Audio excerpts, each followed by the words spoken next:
When it comes to considering minoritized communities, we also need to think about how the Episcopal Church began to respond to gay and lesbian populations starting in the 1960s.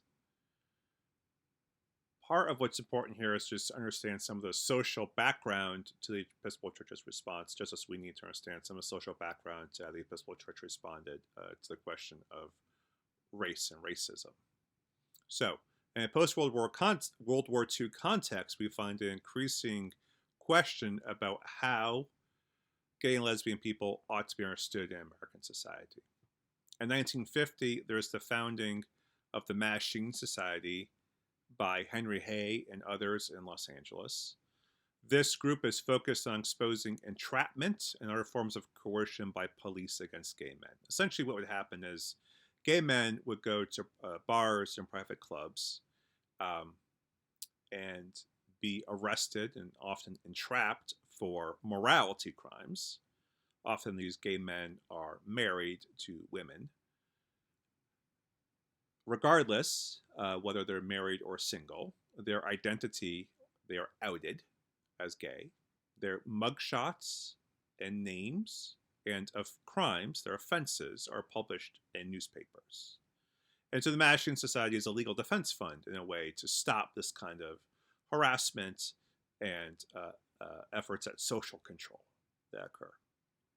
In 1955, also in California, in the San Francisco Bay Area, the Daughters of Bilitis is founded by Del Martin and Phyllis Lyon. This is a group aimed to help lesbians find mutual support and work to find ways to achieve social integration if they are going to exist outside of the normative role of the heterosexual household. The Daughters of Bilitis is extremely influential in the San Francisco Bay Area. As a sidebar, when San Francisco approves gay marriage in the early 2000s, it's Del Martin and Phyllis Lyon who were the first to be wed. In 1964, a group is established also in San Francisco at Glide United Methodist Church called the Council on Religion and the Homosexual. This is a coalition of mainline Protestant clergy collaborating with the Daughters of Bilitis to advocate for the civil rights for gays and lesbians. So what is happening here is an effort to neutralize the morality or immorality charges against gay and lesbian people and to show that these are folks who simply are worthy of dignity and support. Also in San Francisco, in California, in 1968, Troy Perry establishes the Metropolitan Community Church in Huntington Park near Los Angeles. This is the first church established explicitly to offer ministry to the gay community. A year later, in June of 1969, the Stonewall riots occur after police raid the Stonewall Inn in Greenwich Village in New York City. This is seen as the symbolic beginning of the gay rights movement. The first gay rights or gay pride parade is held a year later in 1970 on the first anniversary of the Stonewall riots. It's worth noting that transgender people are at the forefront of this uprising, and this is a moment where we can begin to talk about an LGBT movement that the nation's attention has now become focused upon. Finally, it's just worth mentioning that in October 1972, there's a Supreme Court ruling, Baker versus Nelson, which denies a marriage license to Richard Baker and James McConnell, two men who had sought to have been married in the state of Minnesota.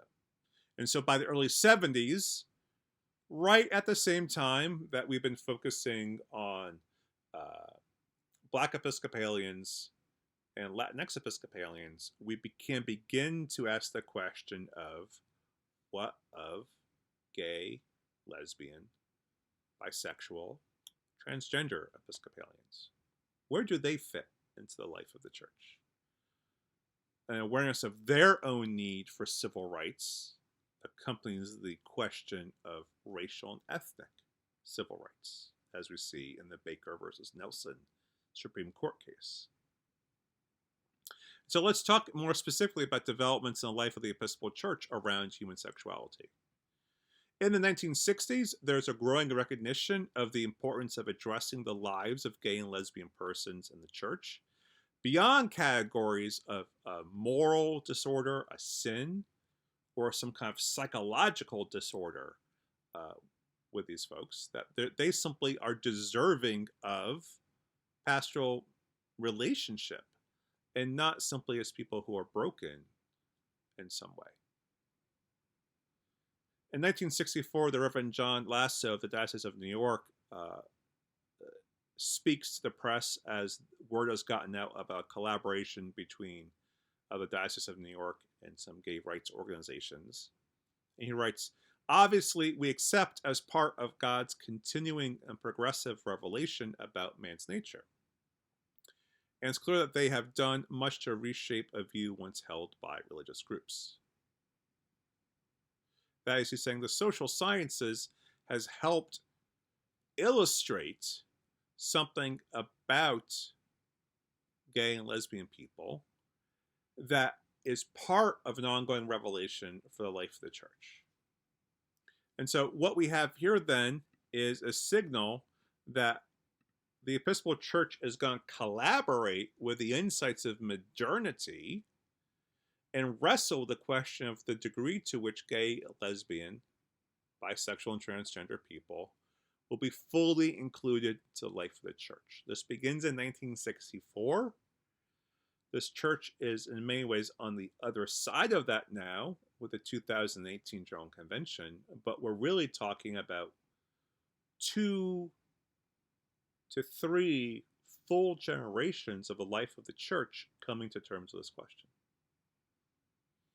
A significant step on the way is the 1973 General Convention relaxes its canon on divorce, where previously it prohibited remarriage after divorce. Now it permits it. This reflects broader social changes in heterosexual behavior, with things like increasing divorce rates, later marriages in life, lower childbirth rates. And so we'd have to understand an increased openness to non-heterosexual people with a broader change in society about human sexuality itself. A year later, in 1974, Integrity is founded by Louie Clay, who has recently deceased.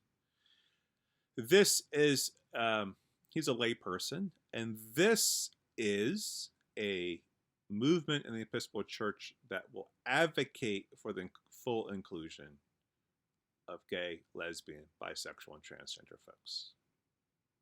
Early leadership emerges from priests in the Diocese of Chicago and with the Reverend Ellen Barrett, who is the first out lesbian priest. This shows an overlap between the women's ordination process and the ordination of homosexuals, that there's anxiety and tension about both. Ellen Barrett is out as a lesbian. Carter Hayward and Suzanne Hyatt will both also come out as lesbian priests. Those two will be at Episcopal Divinity School, and so there is increased anxiety about what a changing landscape of the priesthood looks like for some people. The 1976 General Convention, which is the convention that approves the ordination of women, also approves a resolution affirming the value of homosexual persons, as they say it, in the life of the church, that these people are deserving of God's love and of pastoral care. Now, you'll recall that the House of Bishops meets in 1977 in Port St. Lucie over a series of dilemmas for the leadership of the church. One was how to receive women's ordination and whether or not to make it incumbent upon all bishops to endorse it and preside at the ordination of women. The other is around the question of marriage, if it ought to be extended beyond a man and a woman to people of the same sex, and a question about ordination of gay or lesbian people.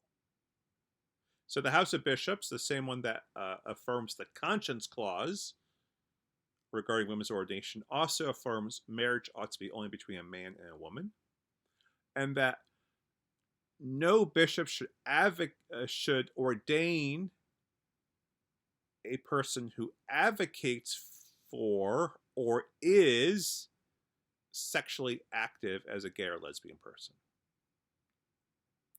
The issue here is the ordination of Barrett herself, because there was a sense that people ought to have known that she was lesbian. This is done by Bishop Paul Moore of New York.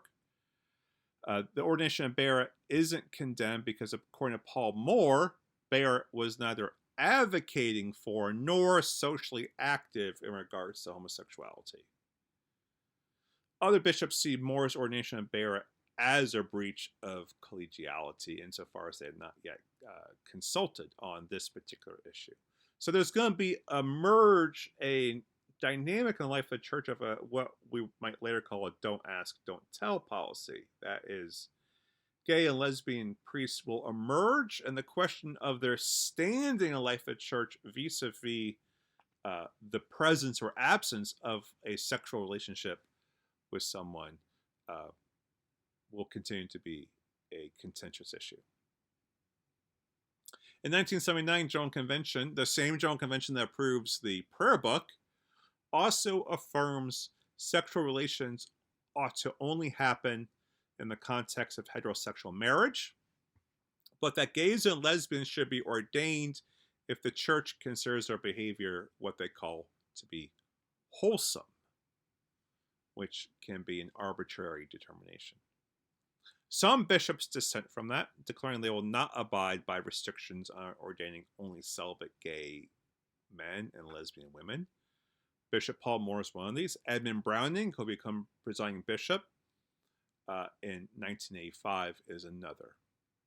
So what we see here is the conscience clause that was put into effect at Port St. Lucie over women's ordination is giving cover for these bishops who are supportive of ordaining gays and lesbians. And so this leads to an increased ordination of those folk throughout the 1980s. So it's safe to say by the early 1990s, we have two camps that are emerging over human sexuality. There's a traditionalist camp that's going to affirm traditionalist arguments about human sexuality and marriage. They're going to appeal significantly to scripture and to teaching traditions about this. And we will find these folks existing in both evangelical wings of the church, some broad church wings of the church, and Anglo-Catholic wings of the church. There's also going to be a progressive camp that appeals to the reality of the modern world, that invokes medical and social science research, and that favors the ordination of sexually active gays and lesbians, and begins to broach the possibility of approving same-sex marriage rights in the life of the church. Alongside all this, in 1996, Bishop Walter Ryder of Newark has been put on trial for ordaining a sexually active gay man, Barry Stopful. He is acquitted because the ecclesiastical court rules that the church is too divided on this question to say that there is a single consensus about whether Bishop Ryder was correct or not in this ordination. That resolutions from General Convention that affirmed marriage only between a man and a woman and only affirming the ordination of wholesome gay and lesbian priests did not convey significant appropriate penalties if a bishop is found in violation of those resolutions, and that the question of marriage itself is not a core doctrinal issue. Christology can be a core issue.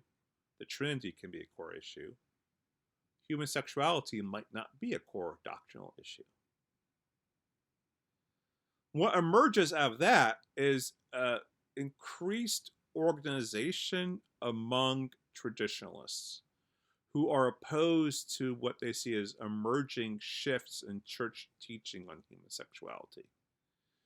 And these folks tried to tie the shift in teaching to the erosion of core doctrinal standards. They would disagree with the ecclesiastical court ruling in the Bishop Ryder case, that indeed core doctrine is being eroded by affirming the ordination of sexually active priests and by affirming things like same-sex marriage.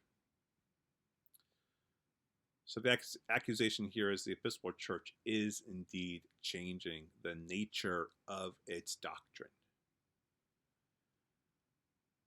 What I want to signal here is that in many ways, this debate over homosexuality is a proxy, is a stand-in for a debate about modernity and religion itself. The Episcopal Church dodged this debate about how it adapts to the modern world in the 1920s, when many other Protestant denominations were embroiled in this over the question of whether or not Scripture ought to be interpreted literally. But when it comes to human sexuality and the affirmation of the lives of sexually active gay and lesbian priests and lay people and the possibility of same-sex marriage, these things to traditionalists seem to contravene clear scriptural teaching. And so now the question of how to interpret Scripture in light of modernity, in light of notions of progress, of ongoing revelation, of the contribution of human knowledge and sciences to doctrinal understandings are all going to come to a head. This will come to a head as we look at our last week in the first two decades of the 20th century, of the 21st century.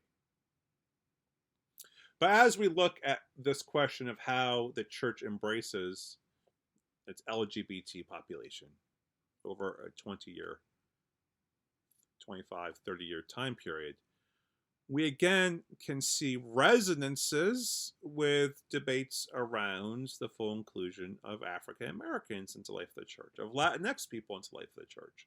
And so we have a question again of which minoritized communities will the Episcopal Church be willing to be evangelized by? Which of these will it hear? Will it enter into life of the church? What will be resisted? What will be incorporated? I look forward to our further reflections on these issues.